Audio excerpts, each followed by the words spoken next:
मैं सोचता था किस संबंध में आपसे बात करूं।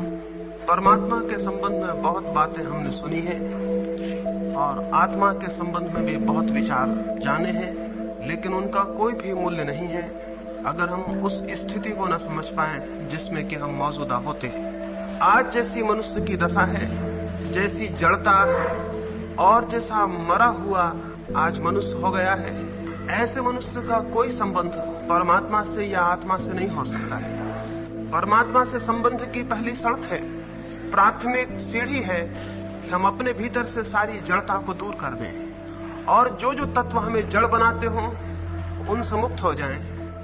ये हम सुनते हैं कि मनुष्य के भीतर आत्मा है, लेकिन जैसे हम मनुष्य हैं, अगर हम विचार करेंगे तो हमारे भीतर शायद मुश्किल से 1% आत्मा होगी और 99% शरीर है।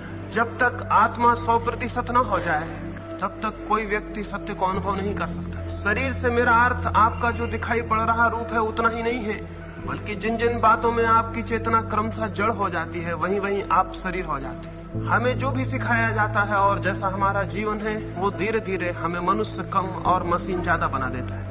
और जो आदमी जितनी अच्छी मशीन हो जाता है उतना ही दुनिया में सफल और कुशल समझा जाता है। असल में जो आदमी जितना मर जाता है उतना ही ये जगत उसे सफल मानता है। इसलिए पहली बात आपसे कहना चाहूंगा कि अपने भीतर ये अनुभव करें कि आप कहीं मशीन तो नहीं हो गए हैं। एक आदमी 40 वर्ष तक रोज अपने सुबह उठ के दफ्तर जाता है, ठीक वक्त पर खाना खा लेता है, ठीक बातें जो उसने याद कर ली हैं बोल देता है, ठीक समय पर सो जाता है। सुबह से लेकर दूसरे दिन की सुबह तक उसकी क्रियाओं में सारा का सारा यांत्रिक है। धीरे धीरे वो आदमी जड़ हो जाता है, उसके भीतर चैतन्य का सारा आविर्भाव बंद हो जाता है।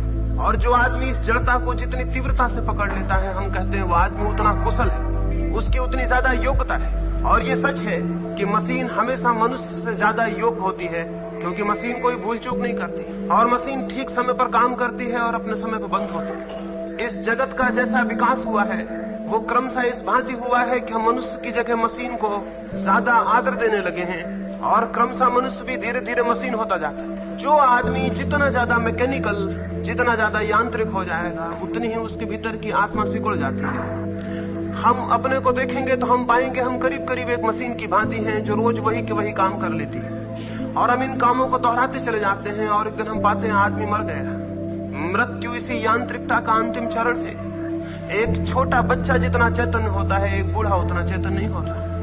इसलिए क्राइस्ट ने कहा है जो छोटे बच्चों की भांति होंगे वे परमात्मा के राज्य को अनुभव कर सकते हैं। इसका कोई ये अर्थ नहीं कि जिनकी उम्र कम होगी, इसका ये अर्थ है कि जिनके भीतर स्फुरना, जिनके भीतर सहज चेतना जितनी ज्यादा होगी वे उतने जल्दी परमात्मा के करीब पहुंचते हैं, वे उतने जल्दी सत्य को अनुभव कर सकते हैं।